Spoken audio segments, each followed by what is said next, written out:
Hi. As you know, in past I've made numerous tapes on various chess openings with concrete and detailed analysis, probably one or in some cases two tapes per opening. And I've made overall over 20 tapes on openings. But some players have general problem with playing openings in a tournament, and they either do not wish to study detailed openings, or they don't have time, or they have difficulties.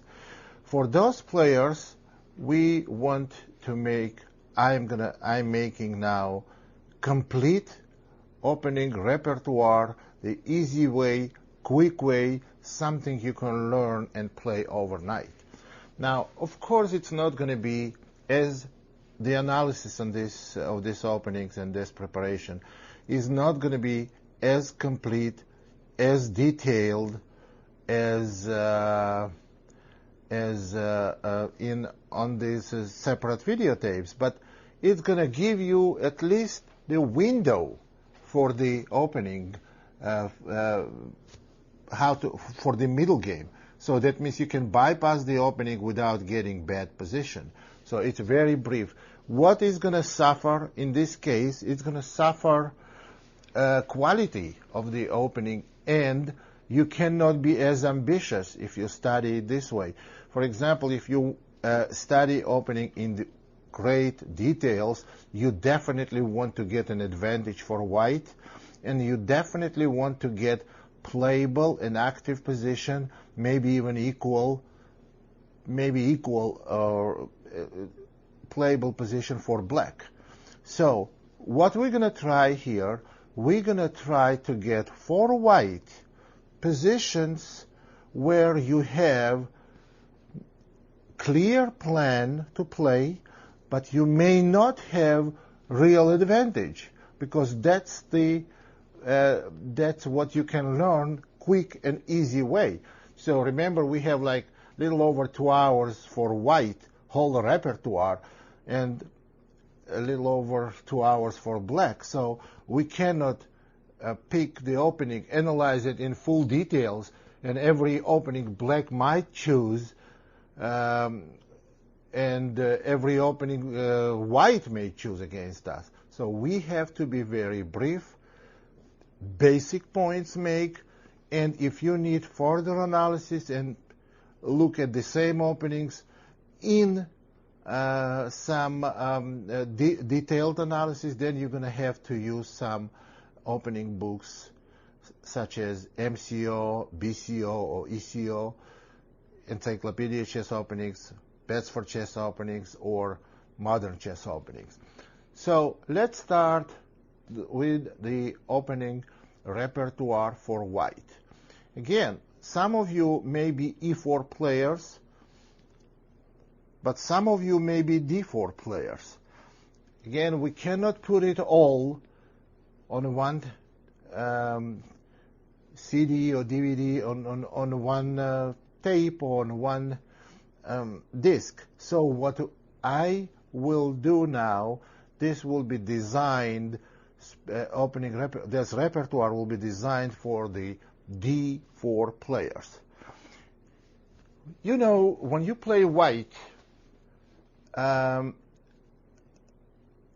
choosing the opening mostly is up to black. White can choose certain variations in that opening, but the opening itself is chosen by the black. So D4. Well, we know when white plays D4, there are numerous of different openings. Some of them are even very rarely played openings, and as I mentioned before, we don't have time to go into quick details. The openings are such as D5, and D5, after D4, D5 is not the opening. We can get, by playing C4, we can get to Slav defense, where black plays c6 on second move, with queen's gambit declined after e6, or with queen's gambit accepted after d takes c. Also, there are moves like knight c6, that's separate opening. Also, bishop f5 is also separate opening. So now what I'm going to do, I'm going to cover all those openings, but it's going to be brief guide for you, and if you need more information, you have to get help from the opening manuals. So first move is d4, and let's start in the random order. We have to cover, out of big openings, we have to cover queen's gambit declined, queen's gambit accepted, Grunfeld defense, king's Indian, and Nimzo Indian.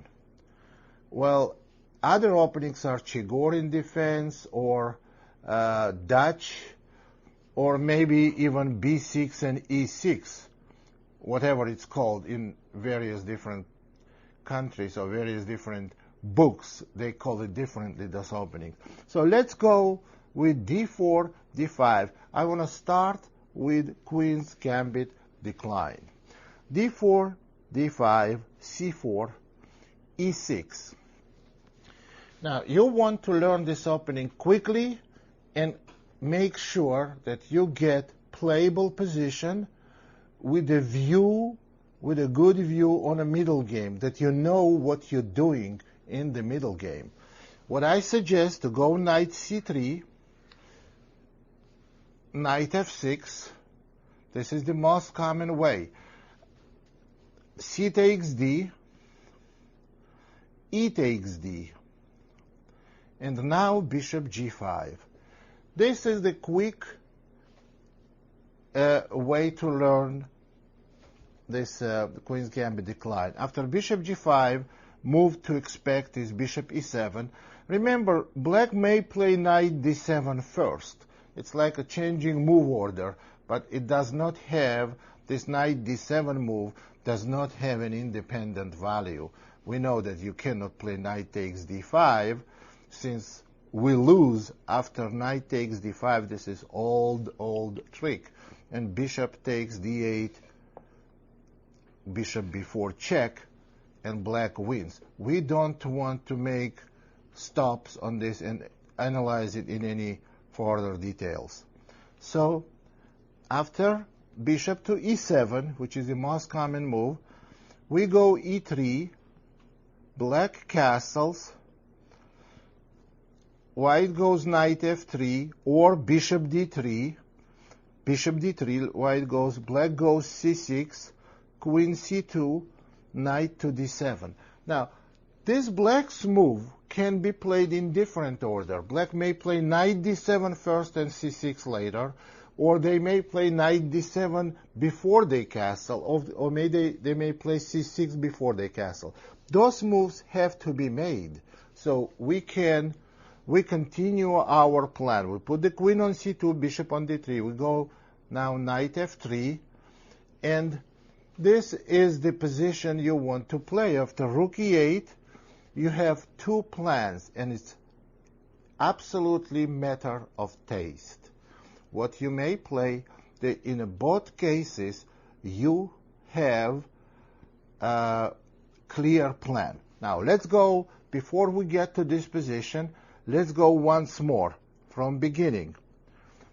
Remember, we can get to this position actually several different ways. So the way it's going to work, d4, d5, c4, e6, knight c3, knight f6, c takes d, e takes d, and bishop to g5. Now, there are a couple of points I have to make before we go into details of this opening. If black plays bishop e7, remember, you should never let black to develop bishop on f5. If you let black develop bishop on f5 and play c6 and followed by knight d7, that means you did something wrong. And let's see why black cannot do it. After bishop e7, you go normal e3 move. Now let's see where, in what position, black can play bishop f5. Bishop f5 in this position is a real bad idea. Simply because white can play bishop takes f6, bishop takes f6, queen b3, attacking pawns on d5 and b7. It's a double attack. White wins a pawn, gets winning position. So bishop f5 cannot be played yet, that means. So after e3, bishop f5 is not good. And if black plays c6 in this position, then we go bishop d3, and there is no more bishop f5. Now let's try different attempt. In a position when white played bishop g5 after 4 moves, suppose now black plays c6, and after e3, bishop f5. Now this is not good position either, but there is different reason. We are not going to win a pawn here. We cannot win a pawn, but we can get an advantage two different ways. There is a move, queen to b3, attacking b7 pawn, which is not easy to defend. In b6 is a bad move because creates bad weakness on c6. And after white plays knight f3, bishop e2, and castle short, they put rook on c1, or they play knight e5, and c6 pawn for black is a big problem. So the way to play after queen b3, d7 pawn has to be protected. And if black plays queen b6, then after queen takes b6, a takes b, and bishop takes f6, black has bad pawn structure, and white has an advantage. In my opinion, the way you should play here, just simply go king d2, because you want to exchange light square bishops, play bishop d3, and then black has bad pawn structure. Again, I don't think we have time to go into details how to play against those weaknesses, but this is how you should play against pawn weaknesses. It's not the subject that has to be covered on the opening tapes. That's the subject it's how to play chess in general, and that's something you have to use common sense and get information from some other sources we cannot cover on this CD. So this way we realize that when we play bishop g5 in this position, we just played bishop g5, black cannot play bishop f5. So black plays bishop e7, we go e3, and when black castles, we go bishop d3 already. Now after c6, queen c2, you see that we have a threat of bishop takes f6, followed by bishop takes h7. So, most common move here in this position is knight d7. It's the only move that makes sense. Knight f3 and rook to e8. Well, in this position, that's where we start. That's where we have choice 1. We can castle long, or we can castle short. I play this position for white all the time, and I choose either one of these continuations. I like them equally, so I can castle short or queenside. It's a matter of taste.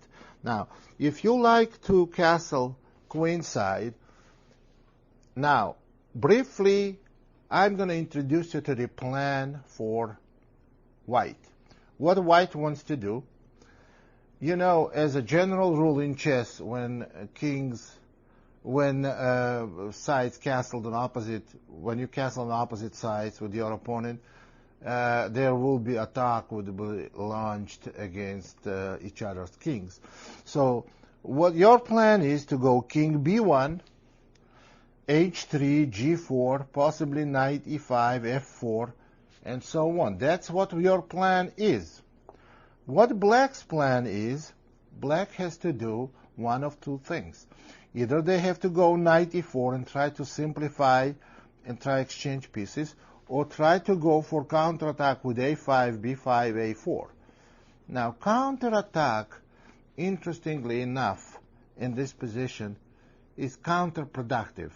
Well, for instance, move like b5 is not a good move, because you go king b1, and when white goes a5, all of a sudden, black is in big trouble after knight e5.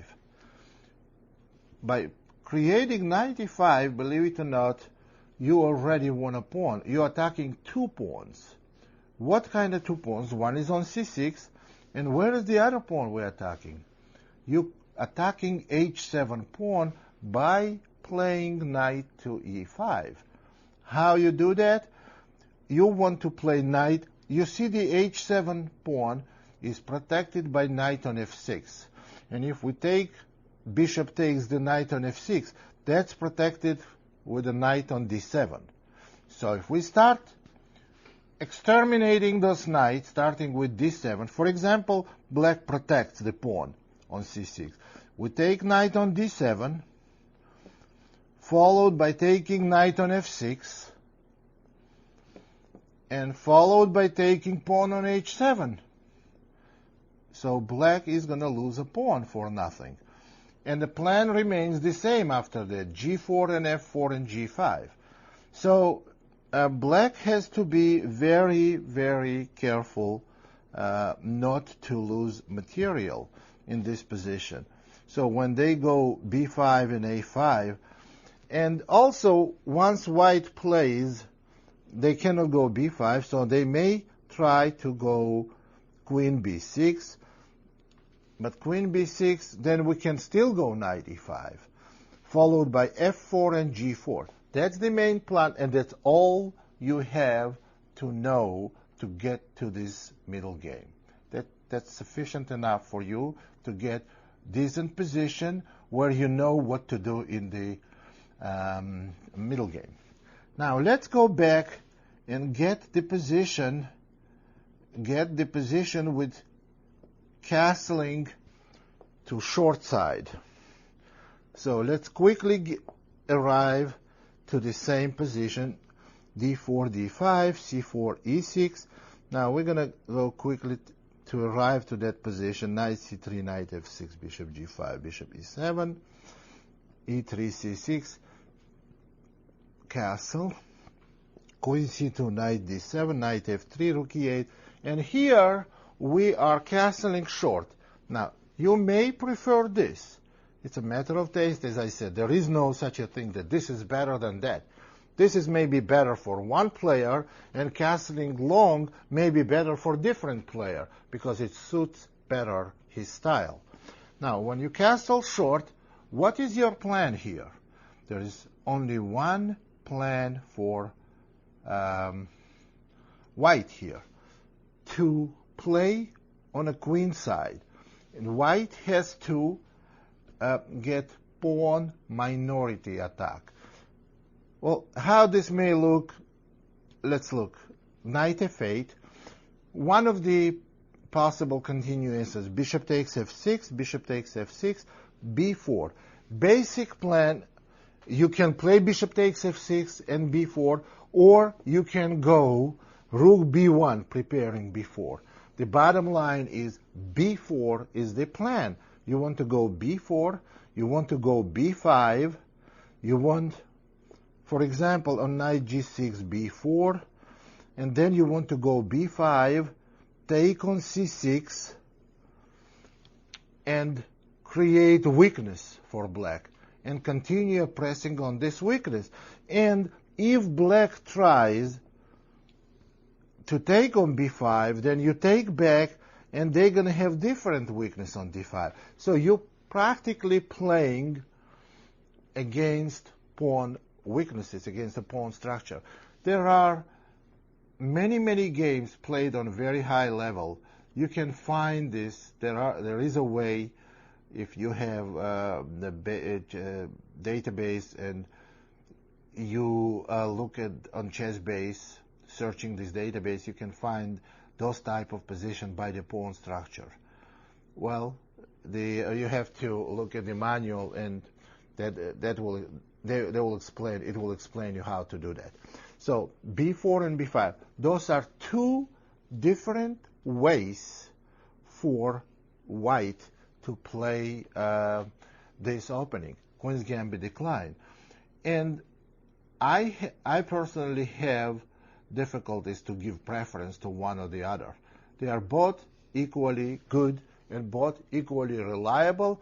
And the most important, it's not how good the opening is, because we are learning here the opening the easy way, the quick way, the express way. So then all you need to know, you have to get a reasonable position with the clear plan for the middle game. And here, in both cases, you got it. This is probably the complete analysis that we can have for, and a complete, this is the knowledge. That's what you have to know for Queen's Gambit declined. Now, let's D4, D5, C4. Now let's look at very popular Slav defense, D4, D5, C4, C6. Now, there are many different ways to play this opening. There are very ambitious ways for white with extremely rich theory, and we can make 2 tapes only on Slav defense. We don't have luxury of doing it.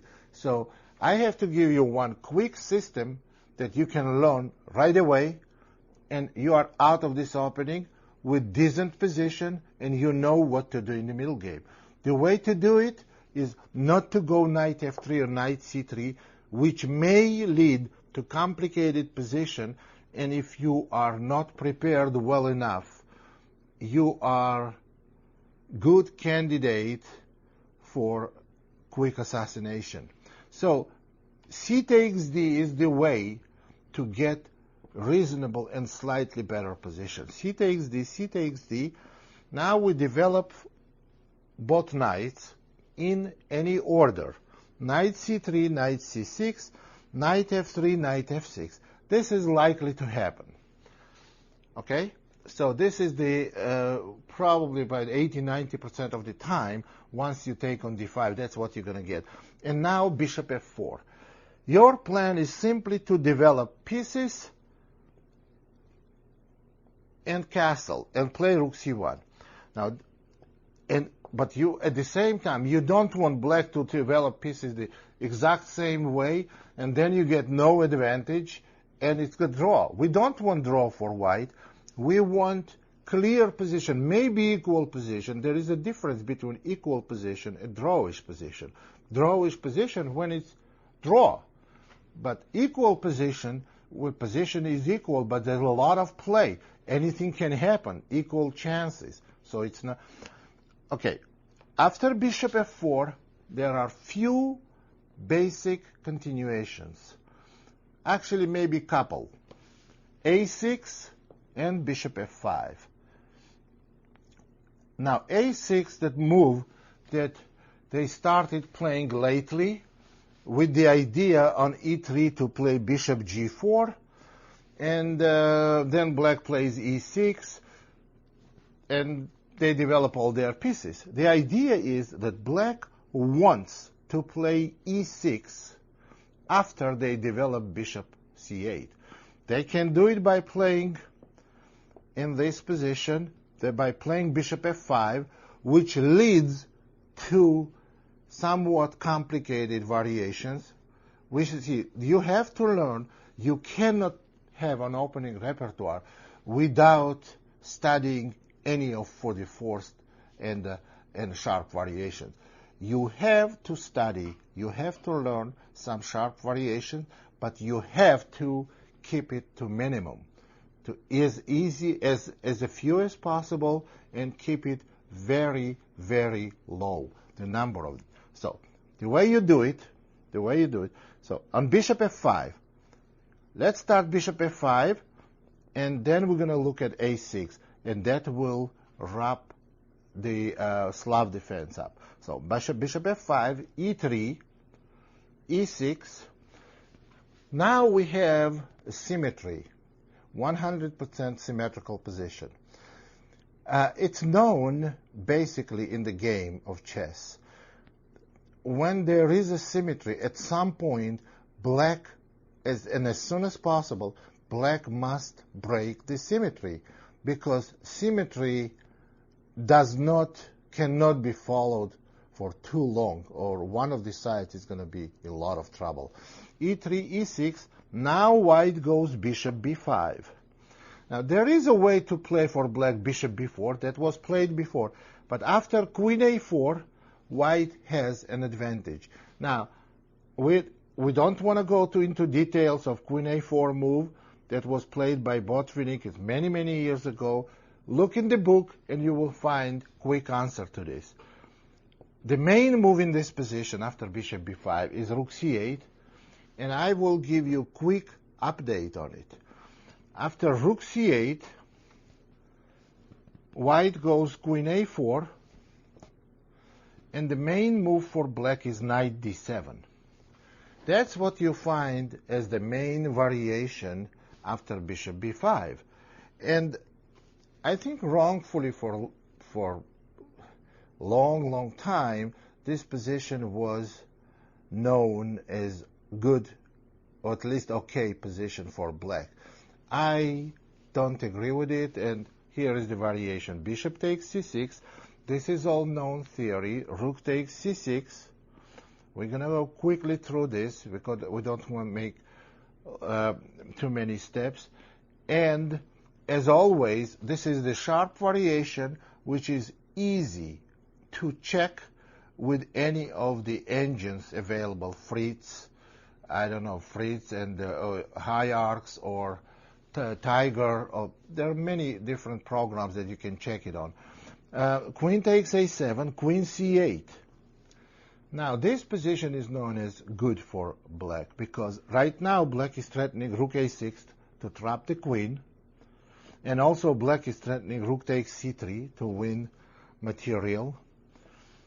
White goes queen a5, and now black goes rook a8,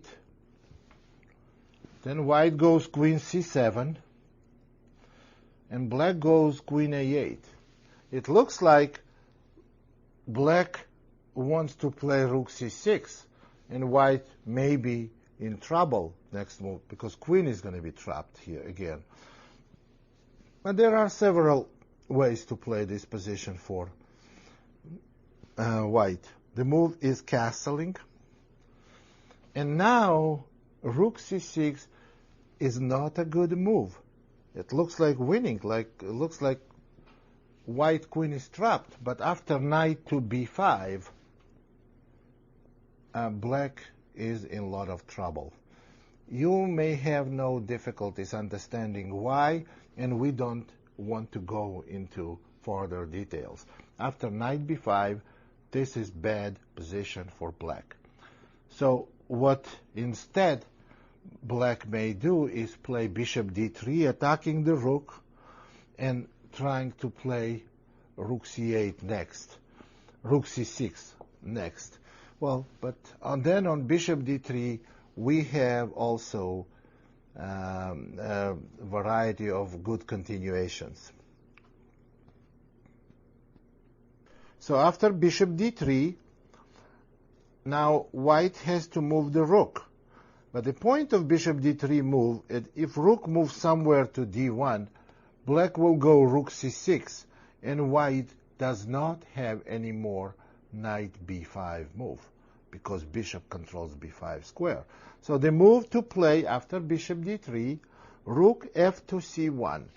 This is also very interesting piece sacrifice by white, and I think white has upper hand in that position.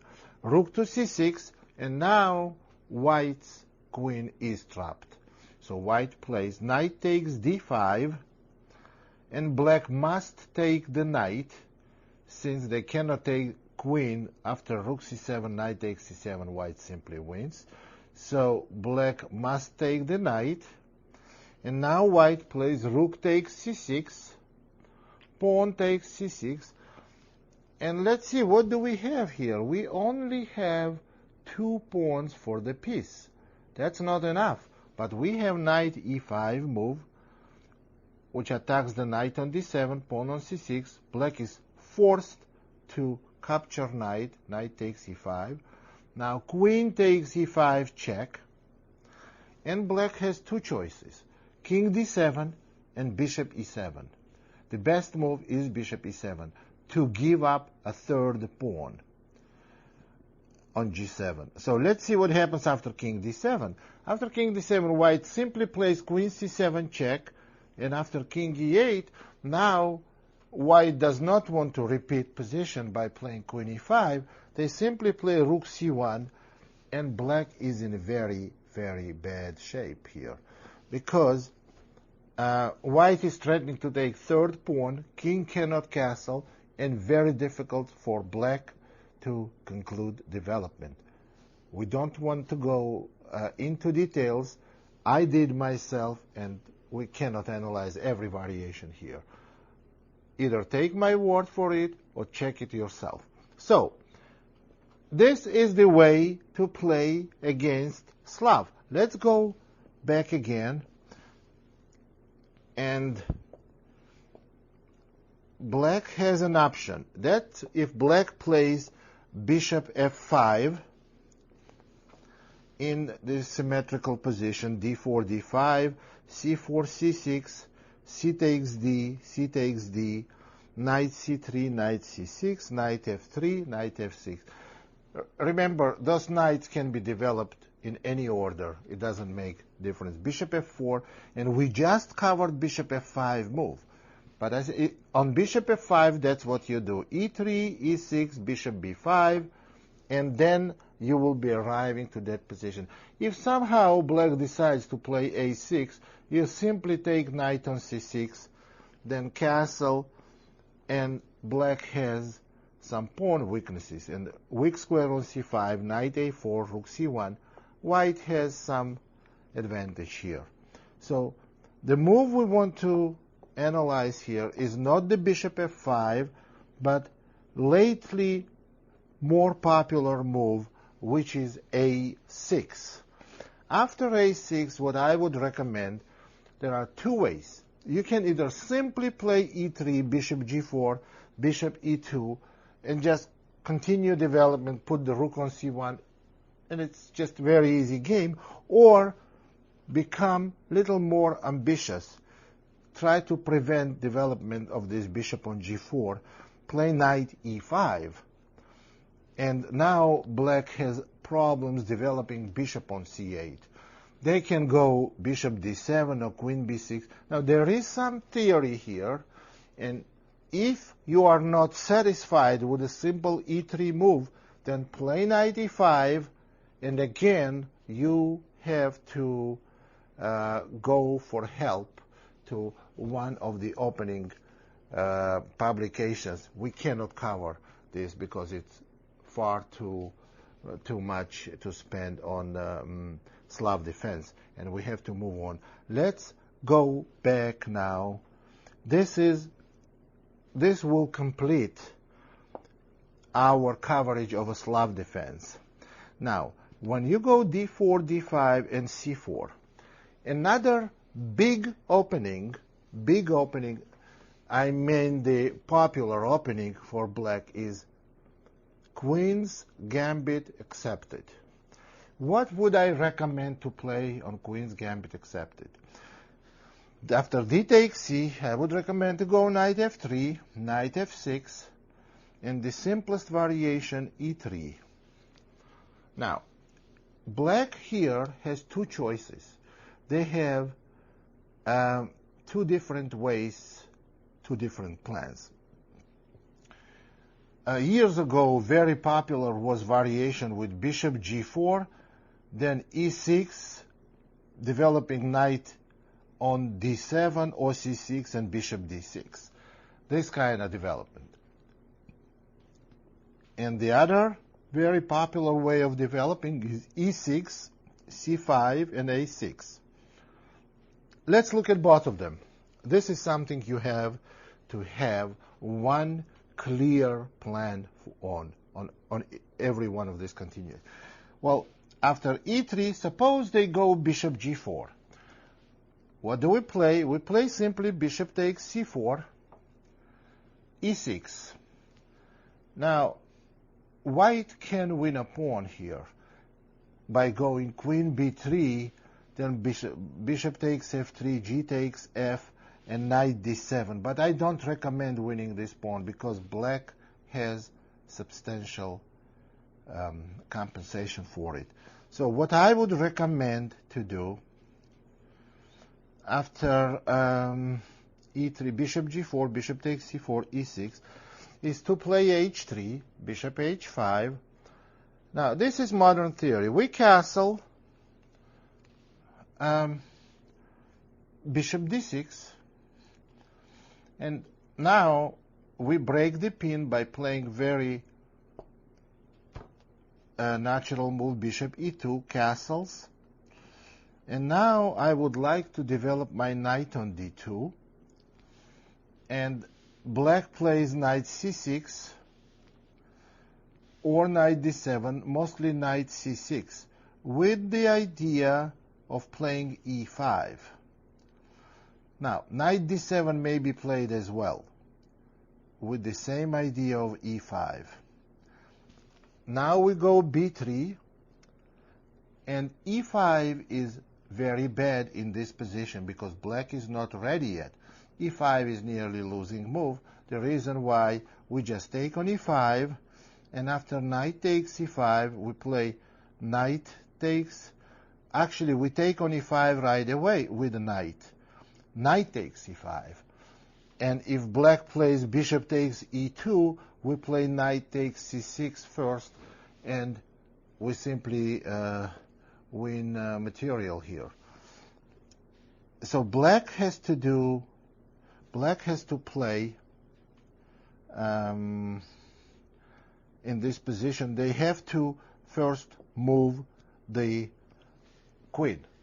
They cannot move queen on e7, because on queen e7 we go bishop b2, and after e5 the same problem. Knight takes e5, and on bishop takes e2, knight takes c6, and black's queen is on pre, and white wins a pawn.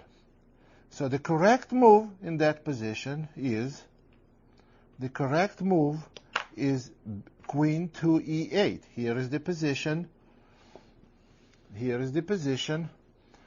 And not queen e7, but queen to e8. Now, black is ready to play e5.